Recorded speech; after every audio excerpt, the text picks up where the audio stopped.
and we were just looking at it as just another storm. Another storm that suddenly became severe for the residents of Alto Pass.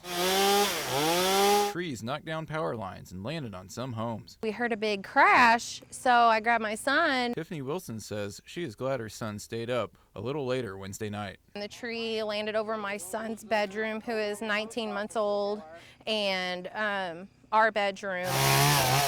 Around a dozen members of the Alto Pass Fire Department began clearing the streets soon after the storm cleared. We got a lot of trees down, a lot of roof damage, power outages, roadblocks right now. Sheriff David Levesey says that power lines are down all over town. But Ameren crews are already on the scene making repairs. Most of the town is without power. As you can see, some of the blocks are back on now, and the power crews are working this time to get them back on. By midnight, the roads were cleared and residents were reflecting on how dangerous the evening could have been. Everything can be replaced except us, so I'm blessed and happy that we're okay. In Alto Pass, Benjy Jeffords, News 3.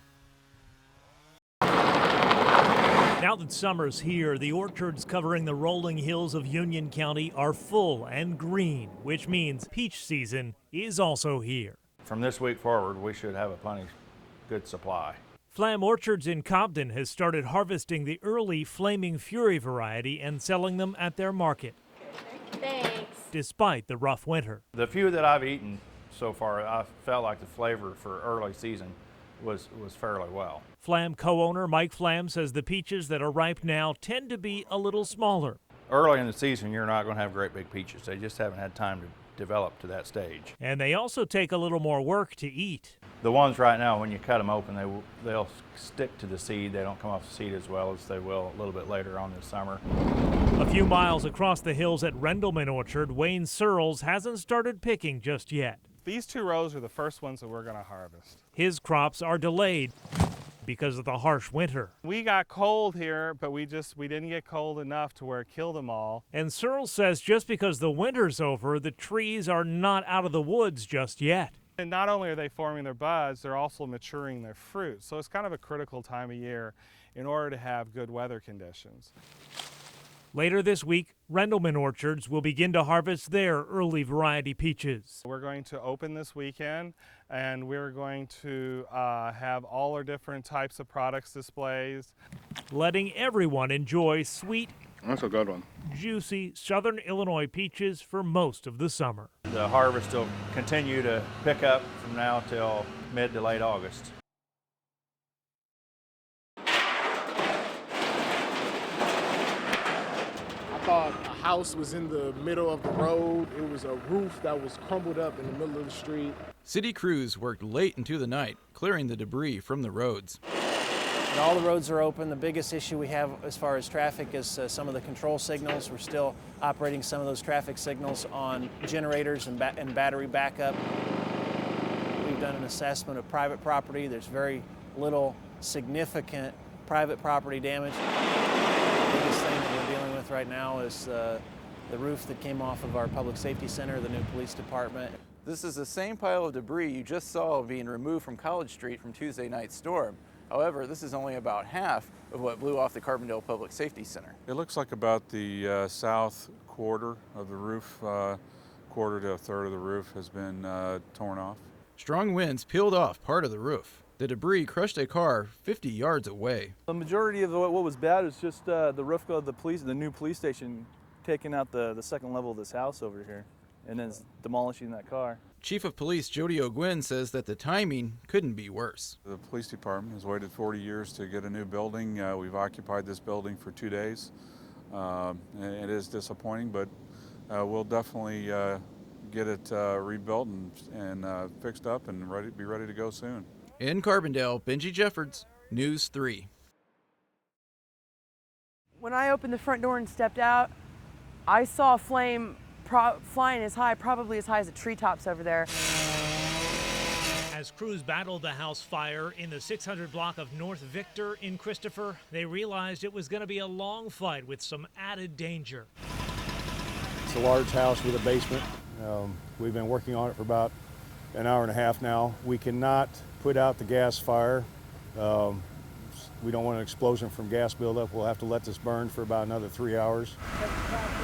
Firefighters were also protecting homes nearby while waiting for the gas to be shut off. The next door neighbor's house, they'd been spraying with water for a while to keep it from catching on fire. It's a miracle it's still standing. My siding was kind of smoking and burning and melting, and the fire department got here and took care of it pretty quick. Christopher Fire Captain Tom Crawford says firefighters aren't sure what sparked the flames, but by Tuesday evening they had the fire under control. Most of the fire is out. It's just a matter of keeping manpower here, keeping water going around the gas leak so it doesn't reignite, spread any further.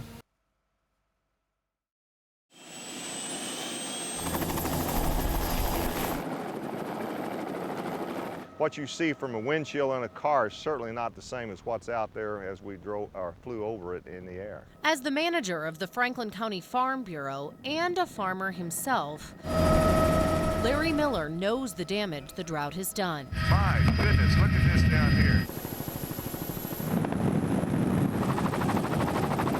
But getting a glimpse of the fields from the air on Tuesday Boy, you can really tell how thin some of those veins are. gave him a new perspective. I was amazed as we flew over looking at these fields, the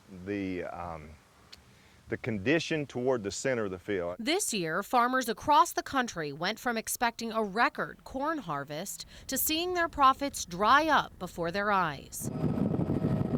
Now, the soybeans are also threatened. Miller is bracing for major losses. Definitely 60% loss on soybeans and maybe a 70–80% loss on corn. That is phenomenal. He believes it's too late for the corn. Even rain can't save it.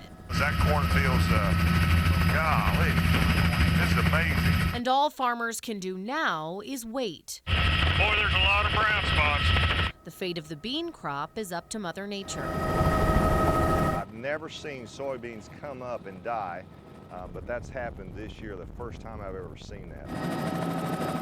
Miller explains the timing of the drought, coupled with the extreme temperatures, made a lethal combination, something this region is not accustomed to. Normally in Franklin County, we anticipate drought almost every year, or shortage of rain, but always in July and August, not in May and June. Many farmers will have to rely heavily on crop insurance. Miller calls the drought a learning experience, one he won't soon forget. But I think that you got to remain positive, and this shall pass. We weren't surprised to get the call, so we've sent a few already, and we actually expect that more will be coming. Production workers at Elastec are busy assembling oil skimmers in Carmi and booms at their Fairfield plant. Our skimmers are oilophilic, so the oil adheres to the drums on the skimmers, and then we wipe that oil off the drum, and it's about 97% efficient. Their newest design replaces the flat surface with a new and improved disc skimmer. What we've done is we put grooves on this surface area here, and what that does is increase our surface area and also efficiency here with the disc. That efficiency will be used to remove thousands of gallons of diesel fuel from the narrow waterway between New Jersey and Staten Island. We're shipping 3 today, and there's requirements right now for 4 to 6 more. The company always has stock on hand to ship out when a disaster strikes, because sometimes what emergency responders have is not enough. They'll purchase a skimmer for response. Of course, emergencies offer them an opportunity to increase their supply because there's an immediate need, and then they'll keep that in their arsenal for the next disaster. With the global increase in offshore drilling, Elastec now has products in more than 145 countries. It's brought awareness back to responders and to environmental agencies that, our products are needed.